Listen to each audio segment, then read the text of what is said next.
নির্দেশনা এবং এখানে আপনারা দেখতে পাচ্ছেন যে বাংলাদেশ আর্মি রয়েছেন এবং এনএসআই রয়েছেন এবং উত্তরখান থানার যে পুলিশ অফিসার একটা টিম সহ ওনারা রয়েছেন।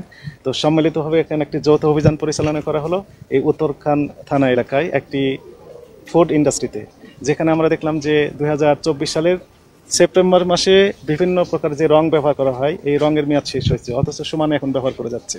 একই সাথে মাকড়াসের জাল রয়েছে বিভিন্ন খাদ্যপণ্য যেখানে সংরক্ষণ করেছে সেই স্টোর রুমগুলোতে। এবং আমরা দুঃখের সাথে জানাচ্ছি যে তেলাপোকা যেখানে বিভিন্ন রকমের মিক্সিং করা হচ্ছে যে রঙগুলো থেকে শুরু করে বিভিন্ন উপাদানগুলো, সেখানে তেলাপোকা মানে হেঁটে যাচ্ছে বিপুল পরিমাণে। চরম অস্বাস্থ্যকর পরিবেশে এই খাদ্য পণ্য এখানে উৎপাদন করা হচ্ছে এবং প্যাকেটিং করা হচ্ছে। একই সাথে আমরা যেটি দেখলাম যে মেয়াদোত্তীর্ণ রং ব্যবহার করা হচ্ছে, অস্বাস্থ্যকর পরিবেশে এই খাদ্যপণ্য তৈরি করা হচ্ছে। একই সাথে ওজনে কম, 28 গ্রাম যেখানে দেওয়ার কথা ছিল নেট ওয়েট, সেখানে আমরা 22.6 গ্রাম আমরা ওজন পেয়েছি। অর্থাৎ প্রত্যেকটা ক্যান্ডিতে মিল্ক ক্যান্ডি এবং একই সাথে আমরা দেখলাম চকলেট, ডেইরি মিল্ক সবগুলোতে ওজন কম দেওয়া হচ্ছে।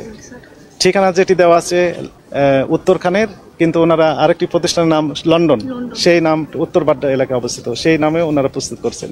বিভিন্ন অনিয়মে এই প্রতিষ্ঠানটিকে 7 লক্ষ টাকা জরিমানা আরোপ করা হয়েছে এবং একই সাথে পরবর্তী নির্দেশ না দেওয়া পর্যন্ত জনস্বার্থে এই প্রতিষ্ঠানটির সকল প্রকার কার্যক্রম সাময়িকভাবে বন্ধের আদেশ দেওয়া হয়েছে। জনস্বার্থে আমাদের এই ধরনের অভিযান অব্যাহত থাকবে। যতগুলো প্রোডাক্ট তারা উৎপাদন করছে সব প্রোডাক্টের কি অনুমোদন নেওয়া আছে?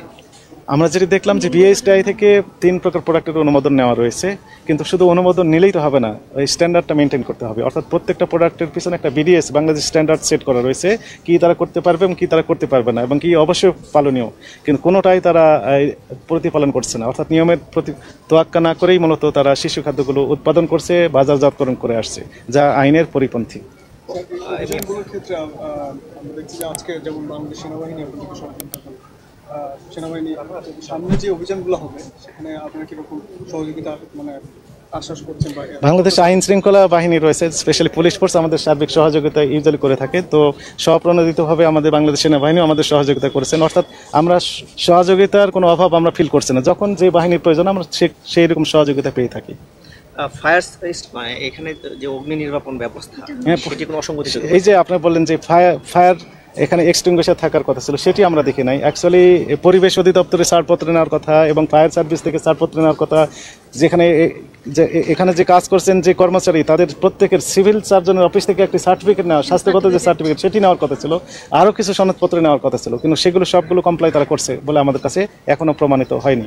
আচ্ছা, সবশেষ প্রশ্ন, এখানে যত পণ্য উৎপাদন হয়েছে এবং এখন পর্যন্ত হয়েছে আজকে সকাল পর্যন্ত, আপনি তো দেখলেন এখানে যত কেমিক্যাল মিশ্রণ করা হয়েছে, বিশেষ করে রং, তার মেয়াদ নেই, তো এই পণ্যগুলোর বিষয়ে কি সিদ্ধান্ত নিলেন? হ্যাঁ, মেয়াদ নেই, একই সাথে যে কিছু কিছু লেবেলহীন তারা কোটা ব্যবহার করছে এবং সেখানে কোনো লেবেলই দেওয়া নেই, উৎপাদন কত, মেয়াদ উত্তোলনের তারিখ কত এবং কোন কোম্পানি সেই রঙগুলো তৈরি করছে, এরকম তথ্য ম্যাক্সিমাম ক্ষেত্রে তারা দেখাতে পারে নাই। সেক্ষেত্রে যেগুলোর সাথে এই পণ্য জড়িত আছে, অর্থাৎ মেয়াদহীন বা লেবেলবিহীন যে রঙের সাথে যে সকল পণ্য জড়িত, সেগুলো অবশ্যই বাজেয়াপ্ত করা হবে এবং রেজিস্ট্রি করা হবে। ধন্যবাদ। Thank you.